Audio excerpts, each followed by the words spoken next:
En la década de los 90, el Estado argentino inició su retirada de muchas actividades. La producción petrolera también sufrió el embate de las políticas neoliberales. YPF, como otras empresas estatales, padeció un proceso de reestructuración y privatización que puso fin a toda una época. Con la desregulación del mercado y la conversión de los contratos, la industria local se internacionalizó. ¿Cómo se llevó a cabo este proceso? ¿Cuáles fueron los sectores involucrados? Estos son los temas de nuestro último programa del ciclo.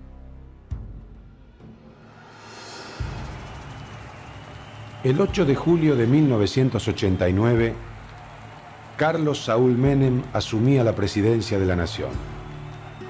El país sufría una grave crisis inflacionaria y el traspaso del poder se tuvo que adelantar. El nuevo presidente encaró un profundo programa de reforma económica orientado a la desregulación, privatización y apertura de los mercados de bienes y servicios. Para darle más margen de maniobra al gobierno de Menem, el Congreso sancionó las leyes de emergencia económica y reforma del Estado. El sector petrolero y fundamentalmente YPF sentirían directamente el impacto de estas medidas. Acá en 1989 nace la segunda época. Es una época en que todo el periodo de una empresa y de una política petrolera nacional se es reemplazada por una política de entrega. Donde ya no se respeta la soberanía, no se respeta el petróleo como bien esencial, no se respeta el petróleo como bien estratégico, que esto no se discute en el mundo, excepto en Argentina. Argentina tenía una democracia, pero tenía una democracia débil todavía, con poco sustrato de educación cívica por un lado, y por un alto endeudamiento en el cual estaba sumido el país, fundamentalmente en la dictadura militar. Es decir, la dictadura militar nos dejó prácticamente un país de rodillas, vencido en las Malvinas, endeudado y con poco sentimiento, digamos, de lo que es el interés nacional. En la segunda mitad del año 1989, Menem firmó 3 decretos con el fin de fomentar una mayor participación de las empresas privadas en el país. YPF fue obligada a transferir muchas de sus regiones productivas a grupos privados, tanto locales como internacionales. Así se dio el primer paso del proceso que años más tarde concluiría con la privatización de la empresa. La acción de YPF como primera petrolera estatal de Occidente, fue la primera petrolera estatal de Occidente, es un aporte espectacular. Eso lo destruyen, lo destruyen en el 89 Menem, con 3 decretos desreguladores de toda la actividad petrolera, que es el decreto 1059, el 1212, y hay un tercero que no recuerdo ahora, todos del año 89, destruye 82 años de una misma política de Estado donde todas las fuerzas políticas argentinas habían coincidido. Todas. El radicalismo, el peronismo, incluso los gobiernos militares habían respetado YPF. En 1989 la Argentina sufría una profunda crisis fiscal. Para tratar de revertir el déficit, el gobierno de Menem resolvió desprenderse de activos públicos. Uno de los argumentos que alegó fue que las empresas estatales eran ineficientes y generaban pérdidas. Desde el Ejecutivo se dictaron medidas que aseguraran reglas de mercado ventajosas para los potenciales compradores. YPF se la engañó, se le hizo una campaña. Tenemos que recordar todavía esa frase, la única empresa petrolera del mundo que daba pérdida. No era la única empresa petrolera del mundo que daba pérdida. Era una empresa petrolera más que no daba pérdida, pero tenía una inversión social importantísima, como tienen hoy todas las petroleras del mundo. Se licitaron para explotación áreas de alta y de baja productividad. YPF mantuvo participación, pero fue obligada a ceder la mayoría accionaria al consorcio adquiriente, compuesto por empresas locales en asociación con grandes multinacionales. Por estas operaciones, el gobierno obtuvo cerca de 1.300 millones de dólares. Los contratos de servicios que había firmado YPF en décadas anteriores con empresas privadas se convirtieron en contratos de explotación. Las áreas que comprendían estos contratos producían 1/3 del petróleo del país. Los más importantes provenían de la época de Frondizi. De todos los contratistas privados, la que más áreas de producción tenía a su cargo era la empresa local Pérez Compán. La negociación de los nuevos contratos se hizo por fuera de YPF, entre funcionarios del gobierno y representantes de las empresas privadas. Todo el proceso estuvo salpicado de sospechas de corrupción y favoritismo. YPF era la dueña original de las áreas, pero mantuvo solo el 11% de la superficie. Así comenzó el proceso de desguace de la petrolera estatal.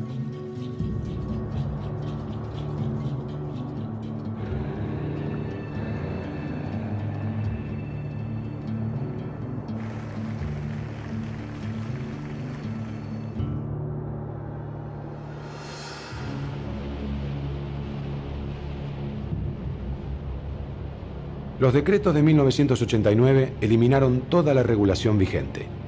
Se liberaron los precios de exportación y se levantaron todas las barreras arancelarias. También se permitió la libre construcción de nuevas refinerías y estaciones de servicio.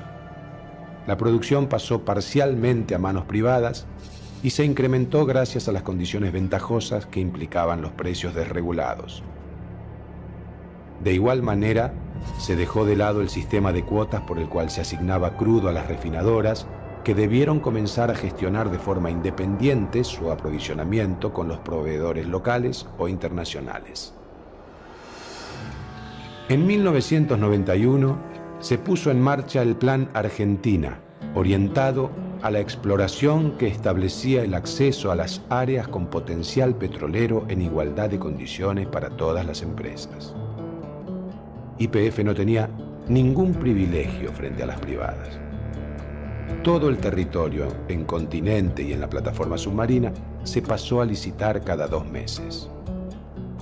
La empresa que ofrecía un compromiso de inversión mayor recibía un permiso para explorar la zona por 2 o 3 años.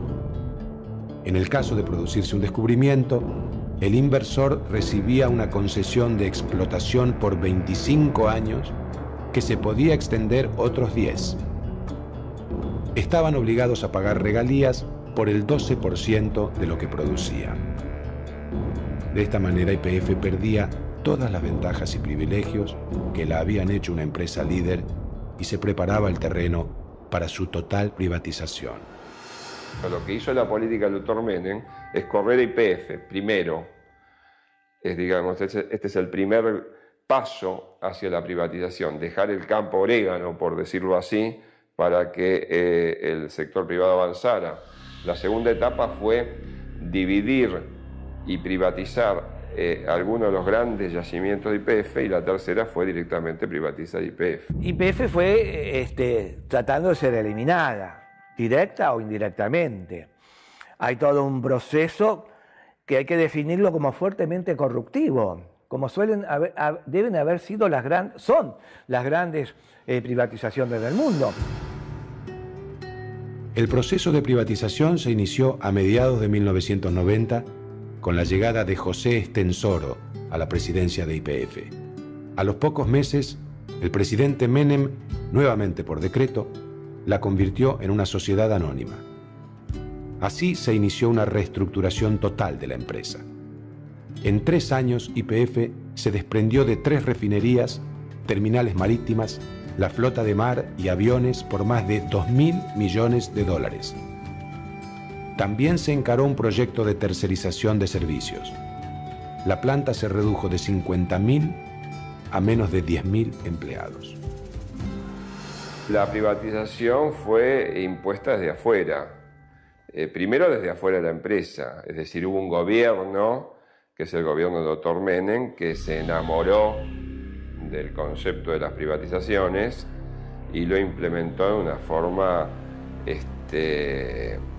digamos, muy veloz. En septiembre de 1992, una nueva ley declaró a YPF sujeta a privatización.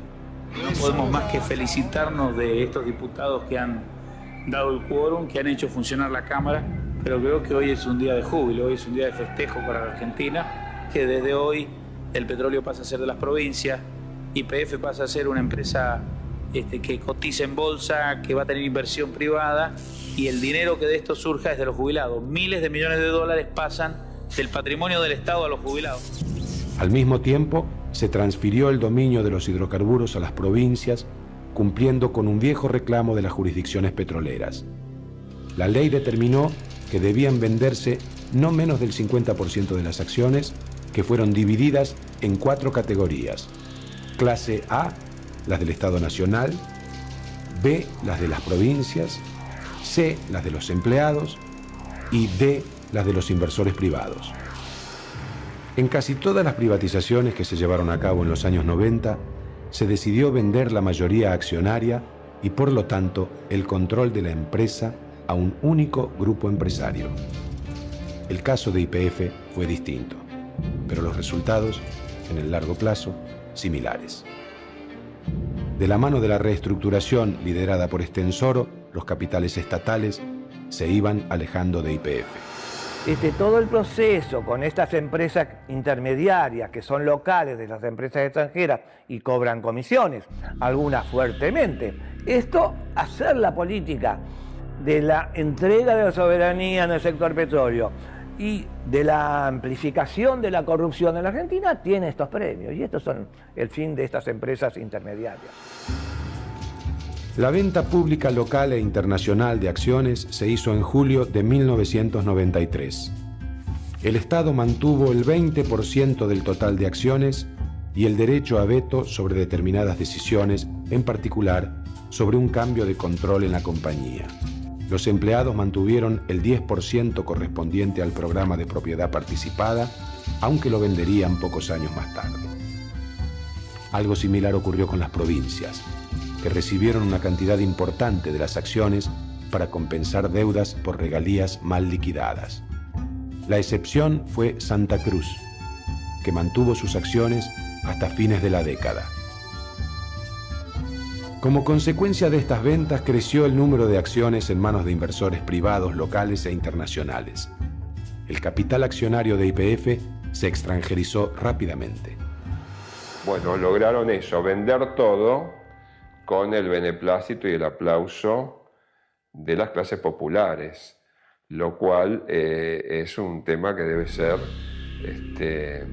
motivo de un análisis muy particular. Es decir, se puede aplaudir aún las cosas que nos hacen mal.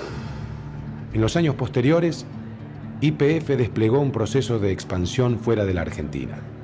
Hizo inversiones en países vecinos, Bolivia, Chile, Brasil, y adquirió una compañía estadounidense, Maxus, con activos en diversas regiones petroleras del mundo.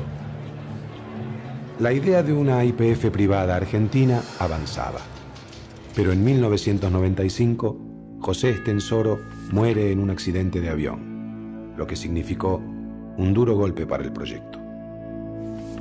La otra gran empresa nacional de hidrocarburos, Gas del Estado, también fue privatizada inconstitucionalmente con el bochornoso voto del diputrucho menemista.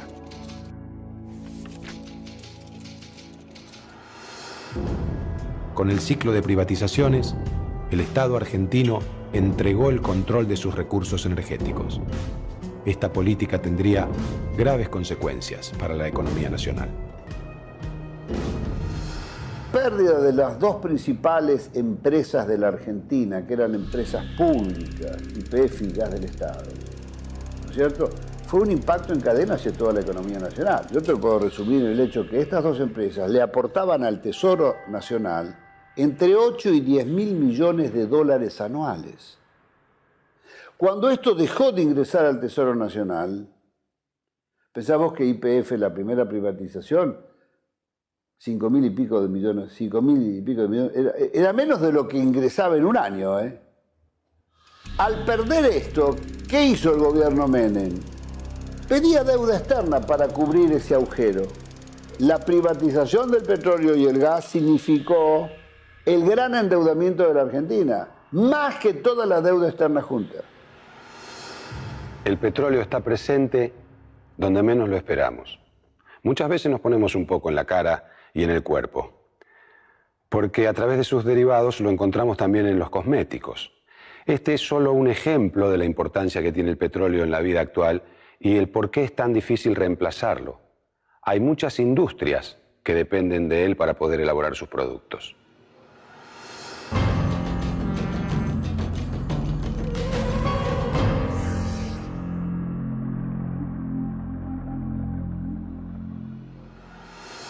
Los derivados del petróleo en cosmética se usan como excipientes, es decir, un material que funciona como soporte para las sustancias activas. Por ejemplo, en este lápiz de labio, el pigmento rosa está mezclado con parafinas extraídas del petróleo que sirven para que el color se adhiera mejor a los labios. Las mismas parafinas se utilizan en las cremas, porque al ser hidrofóbicas, es decir, que no se mezclan con el agua,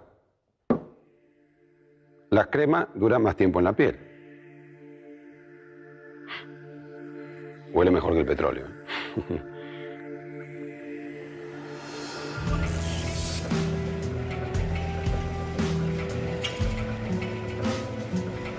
Como había ocurrido a fines de los años 50 con el programa de Frondizi, el resultado inmediato de la privatización fue un aumento de la producción. La de petróleo aumentó un 84% entre 1989 y 1998 y la de gas un 60%. YPF se mantuvo como el principal productor con casi el 50% del total.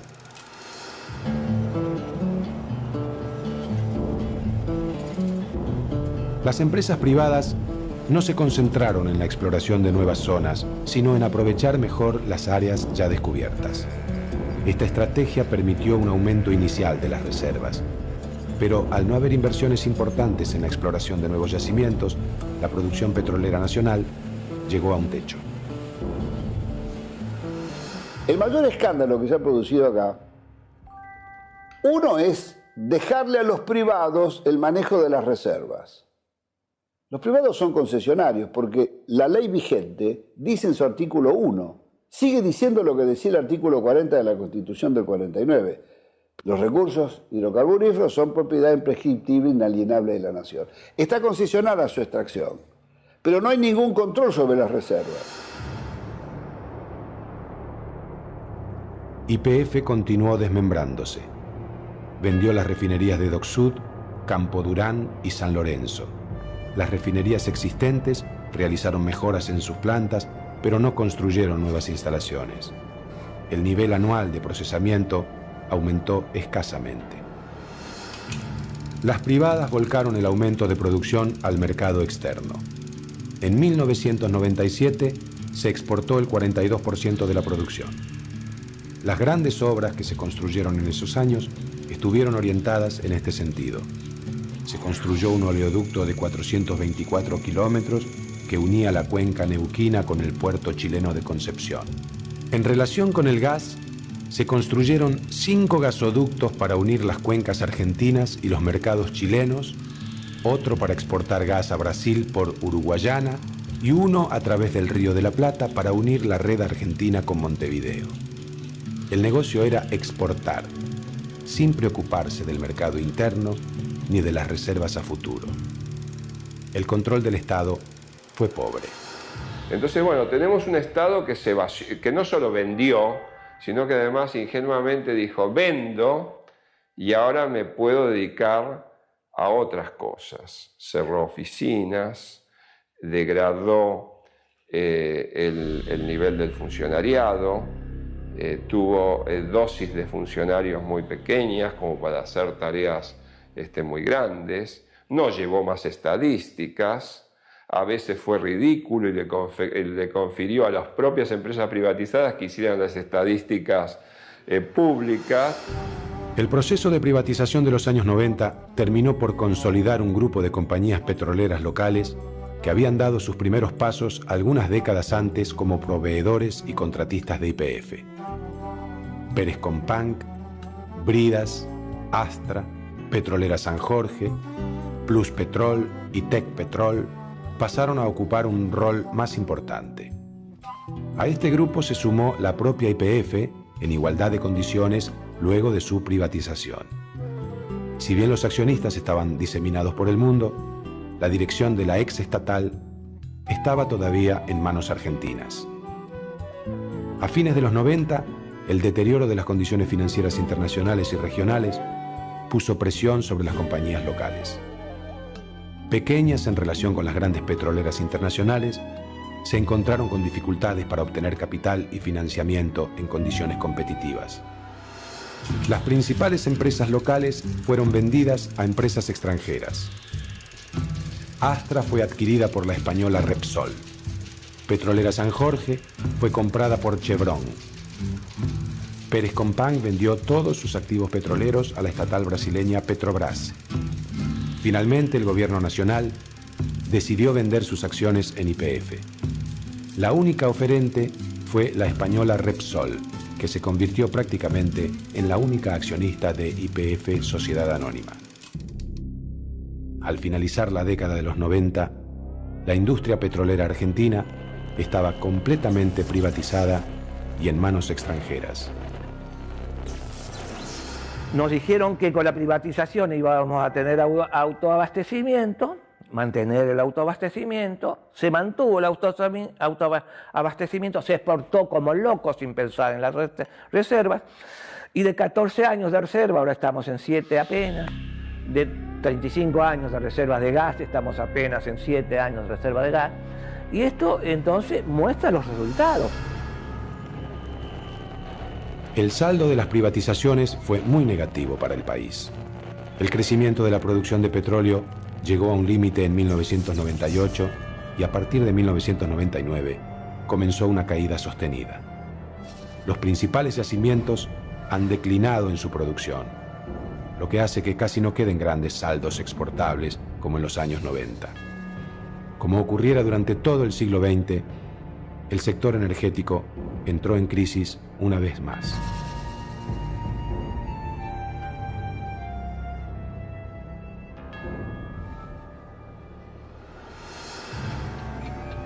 En noviembre de 2001, la Argentina sufrió la crisis económica y política más grave de su historia. La renuncia del presidente Fernando de la Rúa, en medio del estallido social de diciembre de ese año, desembocó en una gran recesión. La paulatina salida de la crisis encuentra al país en una situación de fragilidad energética. La estabilización institucional lograda a partir de 2003 no parece haber incidido en las políticas petroleras. Los pasos dados desde entonces han sido escasos. Hoy la Argentina debe importar petróleo y gas. Sus yacimientos están en manos extranjeras. El único descubrimiento de importancia de los últimos años fue hecho por Pan American Energy en la provincia de Chubut. En 2007, el grupo Petersen, de capitales argentinos, compró el 14,9% de las acciones de YPF y se prevé que adquiera otro 10% en los próximos años. Sin embargo, también en 2007, fue renovado el contrato con Pan American Energy en Cerro Dragón hasta el año 2047. La pérdida de soberanía en materia de hidrocarburos parece estar lejos de revertirse. El 13 de diciembre de 2007, donde se cumplieron los 100 años del petróleo, no hubo festejos. La Argentina todavía se merece el festejo por los 100 años y alguien que sea capaz de mirar 20 o 30 años adelante y nos pueda decir cómo se recupera el ritmo de crecimiento que Argentina no debió haber perdido nunca. El futuro energético del país parece estar orientado a la integración con los países productores del Mercosur, como Venezuela, Bolivia y Brasil. El desarrollo de biocombustibles como el biodiesel y el etanol podría ser una alternativa para sustituir a los hidrocarburos. Otra opción es la reactivación del desarrollo de la energía nuclear, como se está dando en muchos países de Europa. Durante el siglo XXI, la energía será aún más importante de lo que fue en el siglo XX.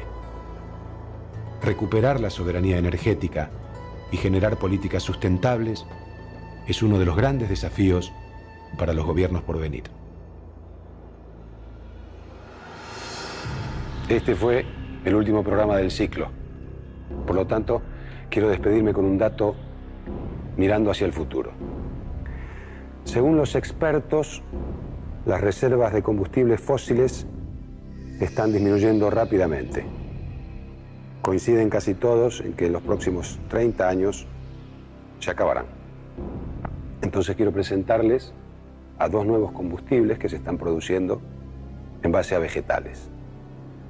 Ellos son Juan Carlos Biodiesel y Roberto Etanol. Señores espectadores, espero que se lleven muy bien con ellos y de esta manera los podamos convertir en los combustibles del futuro. Muchas gracias, fue un verdadero placer para mí. Hasta la próxima.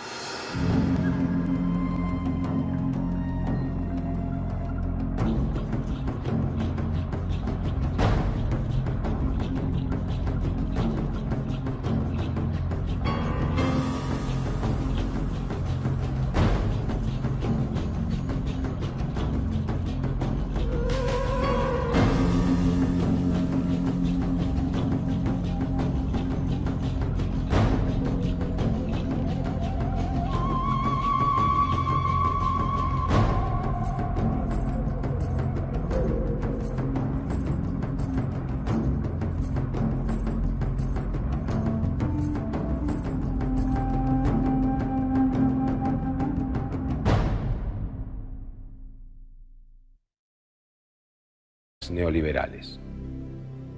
YPF, como otras empresas estatales, padeció un proceso de reestructuración y privatización que puso fin a toda una época. Con la desregulación del mercado y la conversión de los contratos, la industria local se internacionalizó. ¿Cómo se llevó a cabo este proceso? ¿Cuáles fueron los sectores involucrados? Estos son los temas de nuestro último programa del ciclo. Y reforma del Estado. El sector petrolero y fundamentalmente YPF sentirían directamente el impacto de estas medidas.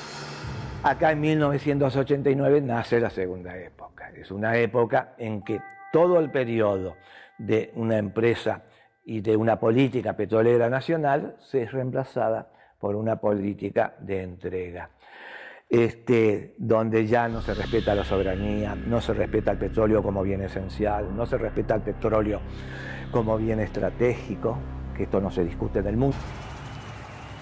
El 8 de julio de 1989, Carlos Saúl Menem asumía la presidencia de la nación. El país sufría una grave crisis inflacionaria y el traspaso del poder se tuvo que adelantar.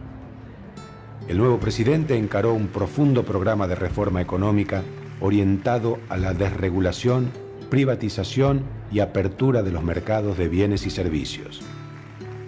Para darle más margen de maniobra al gobierno de Menem, el Congreso sancionó las leyes de emergencia económica